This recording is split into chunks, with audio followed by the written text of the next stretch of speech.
Hello అండి, అందరికీ నమస్తే, గుడ్ మార్నింగ్. ఈనాడు, ఆంధ్రజ్యోతి, సాక్షి ఈ మూడిట్లో వచ్చే ముఖ్యమైన వార్తల్ని ఒక 10 నిమిషాల పాటు చూసుకుందాం. సో వీడియో చివరి వరకు చూడడానికి ట్రై చేయండి అండ్ ఖచ్చితంగా లైక్ చేసి సబ్స్క్రైబ్ చేసుకోండి. ఈరోజు ఆంధ్రజ్యోతిలో మెయిన్ వార్త ఏంటంటే, ట్రంప్ సుంకాలు చల్లవని చెప్పేసి ట్రంప్ వివిధ దేశాలపైన సుంకాలు వేశాడు కదా. సో వాటన్నిటిని అమెరికన్ సుప్రీంకోర్టు రద్దు చేసిందండి. సో అది చట్టానికి విరుద్ధము, 10% అయినా దానిపైన ఉండకూడదని చెప్పేసి అనిందనమాట. సో దాని గురించి ప్రధానంగా రాశారనమాట. సో ట్రంప్ సుంకాలు చల్లో అలా విధించడం రాజ్యాంగ విరుద్ధం, అమెరికా సుప్రీంకోర్టు. అత్యవసర చట్టం కింద సుంకాలు విధించే హక్కు అధ్యక్షుడికి మాత్రమే లేదు. ఆ చట్టం కింద వాణిజ్యాన్ని నియంత్రించే హక్కు మాత్రమే ఉంటుంది. ఇంతకుముందు ఏ అధ్యక్షుడు ఇలా సుంకాలు విధించలేదు. టారిఫ్లను కొట్టేస్తూ అమెరికా సుప్రీంకోర్టు సంచలన తీర్పు అని చెప్పేసి రాశారండి. సో అట్లాగే భారత ఎగుమతులకు మళ్ళీ జోష్, ప్రతీకార సుంకాలు కొట్టివేతతో పాత టారిఫ్లే అని చెప్పి రాశారనమాట. సో దీంతో ఇండియాకి మళ్ళీ వ్యాపారం బాగా పుంజుకుంటుంది. సో అట్లాగే ఈయన అమెరికన్ సుప్రీంకోర్టు చెప్పినా సరే ఈయన మాత్రం దాన్ని కంటిన్యూ చేస్తాము, అదనంగా 10% టారిఫ్ వేస్తామని చెప్పేసి మళ్ళీ నేను ఒక స్టేట్మెంట్ ఇచ్చాడండి. సో పిచ్చోడి చేతిలో రాయిలాగా మారిపోయింది అమెరికా. సో చూసుకుంటే సుంకాలు కొనసాగుతాయి, ప్రత్యామ్నాయ మార్గాల్లో కొనసాగిస్తాం, సాధారణ సుంకాలకు అదనంగా మరో 10% విధిస్తున్నాం. సుప్రీంకోర్టు తీర్పు అమెరికా ప్రయోజనాలకు విరుద్ధంగా ఉంది. కొందరు జడ్జిలు విదేశీ శక్తులకు ప్రభావితం లోనయ్యారు. భారత్తో వాణిజ్య ఒప్పందంలో ఎటువంటి మార్పులు లేవు అని చెప్పేసి నిన్న మళ్ళీ అయినా కూడా ఒక స్టేట్మెంట్ ఇచ్చారనమాట ఈయన. సో దాని పక్కన పెడితే ఇక తెల్లవన్నీ పాలు కావు, ప్రతి 3 శాంపిల్లో ఒక దాంట్లో కల్తీ, detergents, urea, caustic soda mixing చేసి పాలు తయారు చేస్తున్నారు. 2025-26లో దేశవ్యాప్తంగా నిర్వహించిన నాణ్యతా పరీక్షలో ప్రతి 100 నమూనాల్లో 38 విఫలమయ్యాయంటండి. చూసారు, పాలు కూడా దాదాపుగా 3 ప్యాకెట్లు ఉంటే అందులో ఒక ప్యాకెట్ కల్తీ జరుగుతుందంట. సో దీన్ని కొంచెం తల్లిదండ్రులు పట్టించుకోవాలి. సో వీలైతే ఆవు పాలు మాత్రమే ఆవు దగ్గర వెళ్తే డిపోల్లో పోస్తారు కదా, సో అక్కడికి మాత్రం వెళ్ళి తీసుకునేది మంచిది అనిపిస్తుంది విలేజ్ సైడ్. సో ప్యాకెట్ పాలు విలేజ్లో కూడా వాడుతున్నారండి. సో అవన్నీ తగ్గిస్తే కొంచెం బాగుంటుంది. సో ఇక వైసీపీ మహాప్రచారం, చెప్పులు బూట్లు వేసుకుని శ్రీవారి పోస్టర్ల ప్రదర్శన. అసెంబ్లీ ప్రాంగణంలోనే కాదు మండలిలోనూ ఇదే తీరు. వాయిదా పడ్డాక పోస్టర్ ప్లక్కార్డులతో లోపలే పడేసిన వైనం. సో చూడండి, వీళ్ళకి దేవుడు అంటే ఎంత భక్తి ఉందో, అసెంబ్లీలోకి దేవుడి ఫోటోలు తీసుకెళ్ళడం ఏంటండి. సో శ్రీవారి ఫోటోలు సభలోకి తేవడంపై అధికార కూటమి ఆగ్రహం. వారికి దేవుడు అంటే భయం లేదు, నమ్మకం లేదు, విచక్షణ లేకుండా వాళ్ళ నాయకుడు చెప్పినట్లు నడుచుకుంటున్నారు. మంత్రి పయ్యావుల మండిపాటు అంటండి. చైర్మన్ వద్ద కూటమి నేతలకు నిరసన. స్వామి ఫోటోలు తేవడం తప్పేనన్న చైర్మన్, వత్సాను పిలిపించి వివరణ కోరిన మోసేన్ రాజు. సో క్షమాపణ చెప్పేందుకు విపక్ష నేత ససేమిరా అంట. సో మా సభ్యులు చెప్పులు వేసుకున్నారనడానికి ఆధారాలు చూపించని బొత్స సత్యనారాయణ గారు అంటే, సో చెప్పులు వేసుకుని శ్రీవారి ఫోటోలు పెట్టుకున్న ఫోటోల్ని ఆంధ్రజ్యోతిలో ప్రధానంగా రాశారండి, చూడొచ్చు. సో రాజకీయం ఎటు వెళ్తుందో అర్థం కావట్లా, మరి దారుణంగా తయారైపోయింది. అట్లాగే కల్తీ నెయ్యి గురించి ఇటువంటి వాటి గురించి వాళ్ళ అభిప్రాయం రాశారండి. కల్తీ నెయ్యిలో వారి పాపం తేల్చండి, రిటైర్డ్ ఐఏఎస్ దినేష్ కుమార్ నేతృత్వంలో ఏకసభ్య కమిటీ ఏర్పాటు. అప్పటి టీటీడీ సభ్యులు, అధికారులు తప్పిదాలపై విచారణ, తీసుకోవాల్సిన చర్యలపై 45 రోజుల్లో నివేదిక అంటండి. సో అట్లాగే జగన్ డైవర్షన్లోనే మహాప్రచారం అనేసి దేవుడిపైన రాజకీయాలు వాడుకోవడం పరాకాష్ఠగా వైసీపీ. ఇదేనా పార్టీ విధానం, హిందువులను క్షమాపణ చెప్పాలి, మంత్రులు కూటమి నేతలు డిమాండ్ అంటండి. సో దాన్ని ప్రధానంగా రాశారనమాట. ఇక్కడ చూసుకుంటే క్వాంటమ్ కేర్ ఆఫ్ ఏపీ అని చెప్పేసి ఒక హెడ్లైన్ ట్యాగ్లైన్ పెట్టి, ఢిల్లీ ఏఐ సమ్మిట్లో 7 కీలక ఒప్పందాలు జరిగాయంట నిన్న ఆంధ్రప్రదేశ్కి సంబంధించి. అమరావతిలో దేశంలోని తొలి క్వాంటమ్ ఏఐ యూనివర్సిటీ ఏర్పాటు, క్వాంటమ్ ఏఐ సెంటర్ టాలెంట్ హబ్గా ఏర్పాటు, విద్యాసంస్థల్లో ఏఐ అకాడమీలు, ప్రతి విద్యార్థికి ఏఐ ట్యూటర్ అంట, క్వాంటమ్ సైబర్ సెక్యూరిటీతో 1,00,000 మందికి శిక్షణ. ఏఐ సమ్మిట్లో సీఎం చంద్రబాబు నాయుడు సమక్షంలో ఎంఓయూలు జరిగాయంటండి. సో దాన్ని ప్రధానంగా రాశారనమాట. ఇంకా అట్లాగే ఈ ఎమ్మెల్సీ అనంతబాబు గురించి రాశారండి. ఎమ్మెల్సీ అనంతబాబుతో పోలీసులు కుమ్మక్కు, దర్యాప్తులు ఉద్దేశపూర్వకంగానే జాప్యం, సుప్రీంకోర్టుని ఆగ్రహించిందంట. సో డిపార్ట్మెంట్ ఫెయిల్ అయ్యింది, డిఫాల్ట్ బెయిల్ అందేలా సహకరించారు. డ్రైవర్ హత్య కేసులో దర్యాప్తు తీరుపై సుప్రీంకోర్టు ధర్మాసనం తీవ్ర అసహనం. ప్రభుత్వం మారగానే దర్యాప్తు వేగవంతం, మరి ఈ జాప్యానికి బాధ్యులైన వారిపై చర్యలేవి, కనీసం షోకాజ్ నోటీస్ అయినా వారికి ఇచ్చారా అని చెప్పేసి సుప్రీంకోర్టు నిన్న తీవ్రంగా మండిపడిందండి. సో 2022 నుంచి బెయిల్ పైన నిందితుడు ఈ 4 ఏళ్ళు దర్యాప్తు ముందుకు వెళ్ళలేదే, ఎస్పీ అధికారులు డీజీపీ నియంత్రించలేరా, డీజీపీ కొనసాగే అర్హత ఉందా అని చెప్పేసి సుప్రీంకోర్టు బెంచ్ నిన్న ఆగ్రహం వ్యక్తం చేసిందండి. అట్లాగే విచారణ ఈ నవంబర్ 30 నాటికి విచారణ పూర్తి చేయాలంట. సో చూద్దాం ఏమవుతుంది కేసు. సో ఇక అట్లా ఆయేషా మీరా కేసు క్లోజ్ అంటండి. హత్య కేసులు కొట్టివేస్తూ సిబిఐ కోర్టు తీర్పు. ఆధార్ లేకపోవడంతో 18 ఏళ్ల తర్వాత మూసివేత. న్యాయ సహాయానికి కోర్టు సందిగ్ధత. కానీ ఇక న్యాయ పోరాటం చేసే ఓపిక, శక్తి, ఆర్థిక స్తోమత లేవన్న ఆయేషా తల్లిదండ్రులు. దీంతో విచారణ ముగిస్తున్నామన్న న్యాయాధికారి. సమాధి నుంచి సేకరించిన ఆయేషా అవశేషాలను తల్లిదండ్రులకు అప్పగించండి, సిబిఐకి న్యాయస్థానం ఆదేశం. చూడండి, ఈ ఆయేషా మీరా కేసు క్లోజ్ చేశారంటండి. ఆధారాలు లేవంట. సో చనిపోయిన మర్డర్ జరిగిందని. చూడండి మన ఇండియాలో న్యాయస్థానం ఎంత ఘోరంగా తయారైందని. సో బెంగాల్ సరివిధులు న్యాయాధికారులు సుప్రీంకోర్టు అసాధారణ నిర్ణయం, అభ్యంతరాలపై వారి నిర్ణయం తీసుకుంటారు. ప్రస్తుతం అధికారులతో పాటు మాజీ అదనపు జిల్లా జడ్జీలను నియమించాలనేది ఆదేశం. సో న్యాయాధికారి నియామకంపై నేడు సిఎస్, డీజీపీ తదితరులతో భేటీ నిర్వహించండి. కలకత్తా హైకోర్టు సీజేకు సుప్రీంకోర్టు ఆదేశం. రాష్ట్ర ప్రభుత్వం, ఈసీల మధ్య నిందల పర్వం కొనసాగడం దురదృష్టకరమని వ్యాఖ్య.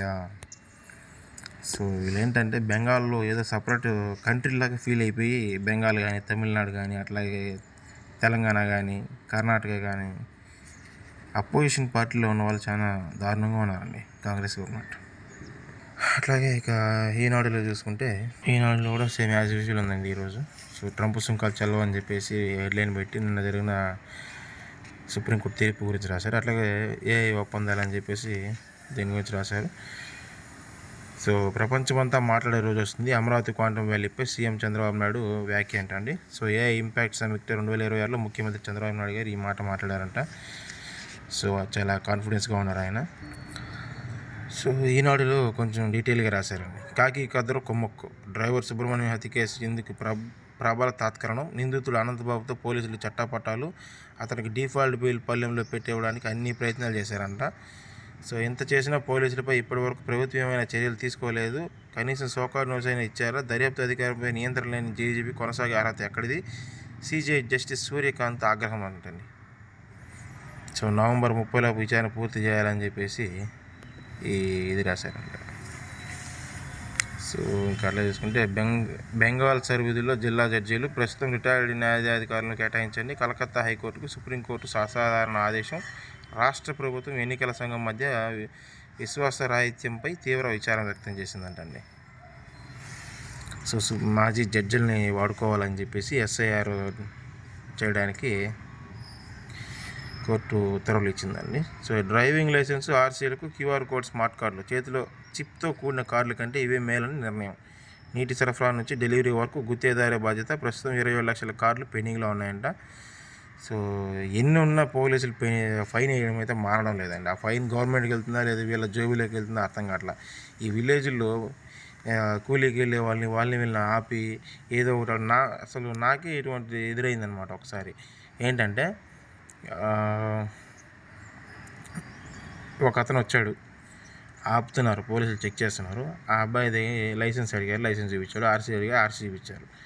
హెల్మెట్ లేదనేసి 185 రూపాయలు ఫైన్ వేసారండి. సో అది ఫోటో తీసి ఆన్లైన్లో కడదామంటే వాడు అప్పటికప్పుడు తీసుకొని పంపిస్తున్నారు. అది కుదరకపోతే వేరే ఫోన్ నెంబర్ చెప్పి మరి దానికి ఫోన్పే చేయించుకుంటున్నారు అనమాట. సో ఏది ఉన్నా లేకపోయినా ప్రతిరోజు 50 కేసులు రాయాలని చెప్పి వాళ్ళు టార్గెట్ పెట్టారని గవర్నమెంట్ వాళ్ళకి టార్గెట్ పెట్టిందని వీళ్ళు చెప్తున్నారు పోలీసులు. మరి అది నిజమో అబద్ధమో చూడాలి. గవర్నమెంట్ కనుక టార్గెట్ పెట్టింటే సో గవర్నమెంట్ది తప్పని అనుకోవచ్చు. పెన్నుతో సెల్ మోహన రంగా. 4 దశాబ్దాలుగా 6,000 కళల సేకరణ. ఈనాడు. మొబైల్ పెన్నుతో కాల్ చేసిన వైవి మోహన్ అంటండి. సో మొబైల్ పెన్ అంట అది. అంగుళం పెన్ను నుంచి అడుగు పెన్ను ఎప్పుడైనా చూసారా? సెల్ ఫోన్లో పెన్ డ్రైవింగ్ రికార్డు, అట్లాగే ర్యాకెట్, సిరంజి, చేతి గడియారం, nail cutter, screwdriver, bolt, కత్తెర, థర్మామీటర్, కారు పక్షి, ఈకో, బ్రష్ వంటి తాళం, క్యాలిక్యులేటర్, మొబైల్ ఛార్జర్, లిస్టర్, వాయిసర్, రికార్డర్ ఆకృతుల్లో కూడా పెన్నులు ఉంటాయని తెలుసా? విజయవాడ భారతీనగర్కి చెందిన వైవి మోహన్ ఇదంతా నిజమే అని చూపిస్తున్నారు. వస్త్ర వ్యాపారం చేస్తే ఆయన పెన్నుల సేకరణకు అభిరుచిగా పలుచుకున్నారు అనమాట. సో 4 దశాబ్దాలుగా 6,000 పెన్నులు ఆయన సేకరించారంటండి. సో పెన్ టైప్లో ఈ మొబైల్ ఫోన్ ఒకటి ఆయన దగ్గర ఉందంట. సో దాన్ని ప్రధానంగా రాశారు. అట్లాగే సాక్షిలో చూసుకుంటే సాక్షిలో చూసుకుంటే ట్రంప్ టారిఫ్లు చెల్లవని చెప్పేసి అమెరికా సుప్రీంకోర్టు సంచలన తీర్పు, అధ్యక్షుడు డొనాల్డ్ ట్రంప్కు గట్టి వ్యతిరేకత దెబ్బ అని అమెరికాకు సంబంధించిన ఇష్యూ వేశారు. ఇంక సొంత కమిటీ సుప్రీంకోర్టు ధిక్కరిస్తూ చంద్రబాబు నాయుడు సర్కార్ ఏకసభ్య కమిటీ ఏర్పాటు, రిటైర్డ్ ఐఏఎస్ దినేష్ కుమార్ నేతృత్వంలో కమిటీ వేశారంట. నెయ్యి కల్తీ దుష్ప్రచారం కుట్ర బెడిసి కొట్టడంతో బాబు కొత్త పథకం, శ్రీవారి ప్రసాదంలో జంతుకు కలవలేదన్న ఎన్డీడీబీ అదే విషయాన్ని స్పష్టం చేసిన సిబిఐ సిట్ ఛార్జ్షీట్, వైఎస్ఆర్సీపీ నేతలను ఎవరిని ఛార్జ్షీట్లో పేర్కొన్న సిబిఐ, దాంతో కొత్త కూటమి ప్రభుత్వం బరి తెగింపు అని రాశారండి. సో ఇదేంటంటే ఎన్డీబీబీ రిపోర్ట్ అయితే చెప్పలేదండి.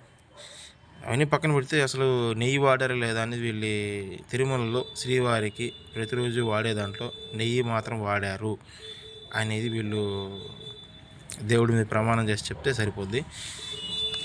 ఇక నేషనల్ అంశాలు ఆ విషయం పక్కన పెడితే నేషనల్ అంశాలు చూస్తుందామని, పాక్ సిలికాలో భారత్ చేరిక, అమెరికా పాక్ సిలికాలో కూటమిలో భారత్ చేరింది. అరుదైన ఖనిజాలకు సంబంధించి సరఫరా వ్యవస్థ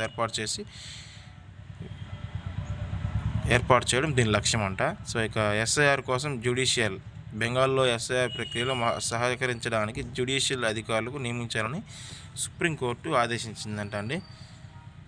సో ఇక చూసుకుంటే ఏఐ సదస్సులో కలకలం, ఏఐ ఇంపాక్ట్ సదస్సులో ఎగ్జిక్యూటివ్ హాల్ నెంబర్ 5 వద్ద యూత్ కాంగ్రెస్ కార్యకర్తలు నిరసన తెలపడం కలకలం రేపిందంట. సో ఇంకా అట్లే ఏప్రిల్ 1 నుంచి నో క్యాష్, టోల్ ప్లాజాల వద్ద ఇకపై వాహనదారుల నుంచి నగదు స్వీకరించడం జరగదు, ఖచ్చితంగా ఫాస్టాగ్ ద్వారా టోల్ ఫీ చెల్లించాలని చెప్పేసి రాశారండి. సో రాధా ఆల్రౌండ్ షో, మహిళల Asia cup rising stars T20 ఫైనల్లో భారత్ ఏ జట్టు అంట అండి. సూపర్ 8 సమయం T20 ప్రపంచ కప్లో నేటి నుంచి కీలక మ్యాచ్లు అంట. సో సూపర్ 8 మ్యాచ్లు స్టార్ట్ అవుతాయంటండి. సో ఏపీ 2024 ఎన్నికల తీర్పు అత్యంత సందేహాస్పదం, టీడీపీ కూటమి అద్భుత విజయం వెనుక దుశ్చర్య ఉందా అని చెప్పేసి ఒక వార్త రాశారు. ఒకవేళ ఏపీ 2024 ఎన్నికల తీర్పు అత్యంత సందేహాస్పదం అయితే 2019 ఎన్నికలు కూడా అత్యంత సందేహాస్పదం అనుకోవచ్చు. ఇక నెయ్యిపై చర్చకు ససేమిరా, శుక్రవారం కూడా స్తంభించిన మండల సమావేశాలు. ఎందుకు సరే ససేమిరా అయిందంటే వీళ్ళు వైఎస్ఆర్సీపీ ఎమ్మెల్సీలు దేవుడి ఫోటోలు తీసుకుని వెళ్ళారు. సో చెప్పులు వేసుకుని దాని గురించి మాట్లాడారంట. సో ఇందాపూర్ పేరెత్తితే పారిపోతున్నారు, హెరిటేజ్పై ఉన్న సంబంధంపై చర్చకు ససేమిరా, టీడీడీ నిధుల దోపిడీకి బయటకు వస్తుందన్న బాబు భయం అని చెప్పేసి ఈ ఇందాపూర్ పేరెత్తే పారిపోతున్నారు అనేసి, ఇందాపూర్ వేరు ఇందాంపూర్ వేరండి. సో అది 2 పేర్లు ఒకేలాగా ఉండడం వల్ల వీళ్ళు దాన్ని అడ్వాంటేజ్గా తీసుకుని ఇట్లా రాస్తున్నారు. ఇంక ఉన్మాదానికి పరాకాష్ట, భారతీయ సిమెంట్ పరిశ్రమ వద్ద ధర్నా చేస్తున్న టీడీపీ నాయకులు అనేసి, కల్తీ కుట్ర బయటపడింది, ఇందాపూర్లో దొరికిపోయిన మరో డైవర్షన్కు బాబు కుట్ర, భారతీయ సిమెంట్ పరిశ్రమ వద్ద తెలుగు తమ్ముల నిరసన, 18 ఏళ్లుగా నడుస్తున్న కంపెనీ వద్ద ఎప్పుడు లేని ఆందోళన, నిర్వసితుల ముసుగులో టీడీపీ నాయకుల నాటకం అని చెప్పేసి రాశారు. ఇక వీళ్ళ స్టైల్లో రాశారండి. సో ఉన్మాదానికి పరాకాష్ట అని అంటే ఇంకా దానిలో పెద్దగా వార్తలు ఏం లేవు. ఇంకా ఎన్ని కేసులు పెట్టినా తగ్గనని చెప్పేసి అంబటి రాంబాబు గారు అంటున్నారు. సో అదే అండి 3 పత్రికల్లో వచ్చిన ముఖ్యమైన అంశాలు. చివరి వరకు వచ్చిన ప్రతి ఒక్కరికి కూడా థ్యాంక్స్ అండ్ ఖచ్చితంగా లైక్ చేసి సబ్స్క్రైబ్ చేసుకోండి.